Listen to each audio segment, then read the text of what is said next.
నమస్తే, welcome to it's UTV. నేను సిరాజ్. విద్యార్థులే భావి భారత పౌరులు అంటూ ఉంటాం. కానీ ఈ ప్రాంతంలో ఉన్నటువంటి విద్యార్థులు బాల్య దశలోనే దేశ పౌరులుగా ఆలోచిస్తున్నారు. ఇది నిజం.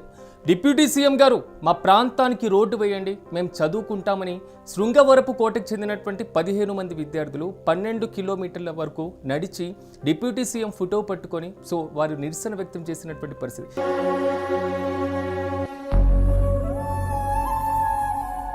ఇది నిరసన అండం కన్నా అభ్యర్థన చేసినటువంటి సిచ్యువేషన్ కనబడుతుంది. నిజంగా మన దేశంలో పెద్ద పెద్ద ఎక్స్ప్రెస్ వేలు వస్తూ ఉంటాయి. ఔటర్ రింగ్ రోడ్స్ భారీ స్థాయిలో విస్తరిస్తూ ఉంటాయి. 4 వే లైన్స్ వస్తూ ఉంటాయి, 6 లైన్స్ వస్తూ ఉంటాయి.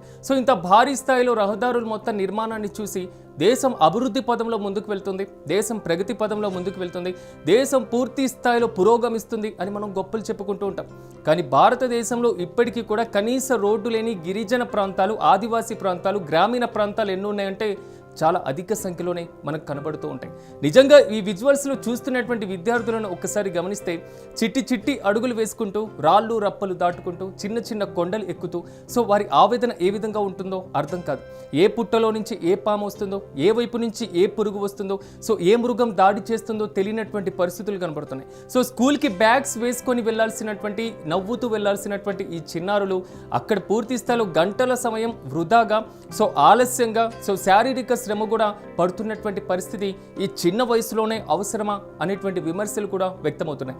మరి ముఖ్యంగా చెప్పుకోవాలంటే స్కూల్లో చదవాల్సినటువంటి, అక్షరాలు చదవాల్సినటువంటి విద్యార్థులు ఆ ప్రాంతంలో ఉన్నటువంటి సమస్యలను చదువుతుంటే, కానీ ఆ ప్రాంత సమస్యలు అసెంబ్లీలో ప్రస్తావించాల్సినటువంటి ప్రజాప్రతినిధుల తీరు ఎలా ఉంది అనేటువంటి ప్రశ్నలే ఇక్కడ కీలకంగా ఉత్పన్నమవుతున్నటువంటి పరిస్థితి. ఇప్పుడు తాజాగా మనం చూస్తున్నటువంటి విజువల్స్ ఒక్కసారి విజయనగరం జిల్లాలో శృంగవరపు కోట మండలానికి సంబంధించినటువంటి విజువల్స్.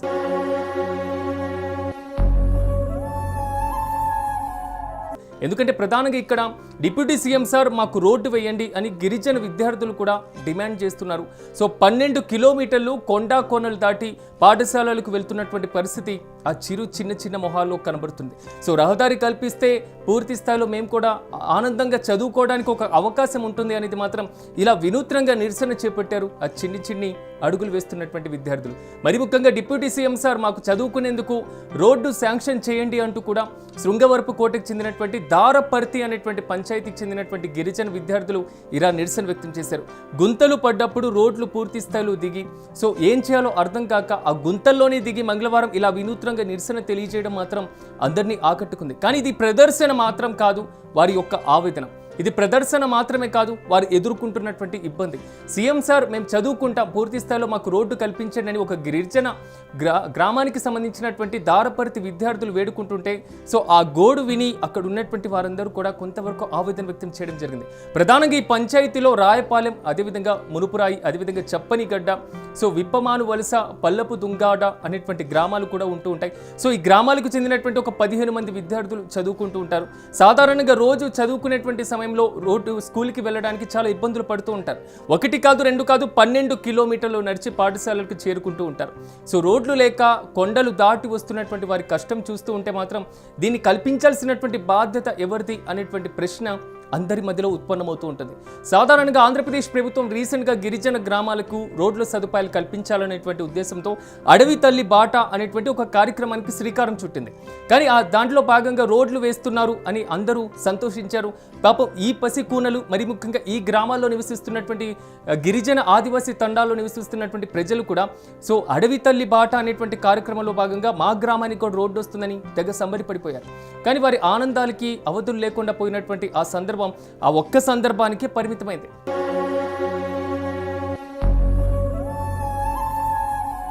కానీ ఆ ఊరికి రోడ్డు రాలేదు. ఈ నేపథ్యంలో రోడ్డు వేస్తున్నారు కానీ వారి పంచాయతీకి రోడ్డు రాకపోవడంతో మాత్రం వారు తీవ్రమైనటువంటి ఆవేదనకు గురైనటువంటి సిచ్యువేషన్ ఉంది. గిరిజన విద్యార్థులు కూడా వాపోయినటువంటి పరిస్థితి. వారు ప్రధానంగా ఒకటే డిమాండ్ చేస్తున్నారు.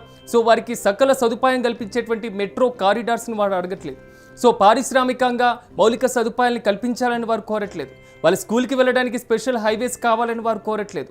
వారి గొంతమ్మ కోరికలన్నీ ఏమీ కోరట్లేదు. కేవలం వారు స్కూల్కి వెళ్ళడానికి నడవడానికి ఒక రహదారి మాత్రం ఆ సౌకర్యం కల్పిస్తే మేము చదువుకునే దానికి అవకాశం కల్పించబడుతుంది అనేది మాత్రమే వారి ప్రధాన డిమాండ్గా కనబడుతుంది. నిజంగా ఒక్కసారి మనం రీసెంట్ డేస్లో ఒకసారి చూసుకున్నప్పుడు యూపీఎస్సీలో కానివ్వండి, లేకపోతే స్టేట్ సర్వీస్లో కానివ్వండి, లేదా 10th క్లాస్ ఎగ్జామ్స్లో కానివ్వండి, ఇంటర్ ఎగ్జామ్స్లో కానివ్వండి, మంచి ర్యాంక్స్ సాధించినటువంటి చాలామంది విద్యార్థులు సో ప్రజాప్రతినిధులు కలిసినటువంటి సందర్భంలో వారు కోరుతూ ఉంటారు, మా గ్రామానికి ఒక రోడ్డు కావాలి, మా గ్రామానికి వెళ్ళడానికి ఒక చిన్న కాలువ ఉంది, దాన్ని ఈది మేము వెళ్ళలేకపోతున్నాం, బుక్స్ పట్టుకొని వెళ్ళలేకపోతున్నాం, మాకు చిన్న వంతెన నిర్మించండి, మాకు ఒక బ్రిడ్జిని నిర్మించండి అనేటువంటి సమస్యలే ప్రధానంగా వినిపిస్తున్నటువంటి మాట. కానీ ఆ సందర్భంలో ఉన్నటువంటి ప్రజాప్రతినిధులు సానుకూలంగా స్పందిస్తున్నారు, వారికి కావాల్సినటువంటి మౌలిక సదుపాయాలు కల్పిస్తున్నారు.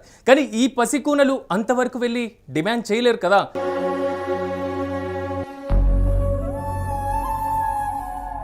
అందుకే ఆ గుంతలు పడినటువంటి రోడ్లలో నడుచుకుంటూ పూర్తి స్థాయిలో వెళ్ళి సో ఒక నిరసన ప్రదర్శన చేపట్టి డిప్యూటీ సీఎం గారు ఒక్కసారి మాది ఆలోచించండి, మా ఆర్తనాదాలు ఆలోచించండి, మేము నడుస్తున్నటువంటి ఇబ్బందులు ఎదుర్కొంటున్నటువంటి ఈ మార్గం పైన ఒక్కసారి కన్నయ్యండి, అడవి తల్లి బాటలో భాగంగా మాకు కూడా రోడ్డు సదుపాయాన్ని కల్పించండి అని వేడుకుంటున్నారు. ఆయన ఫోటో పట్టుకొని పూర్తి స్థాయిలో కోరుతున్నారు.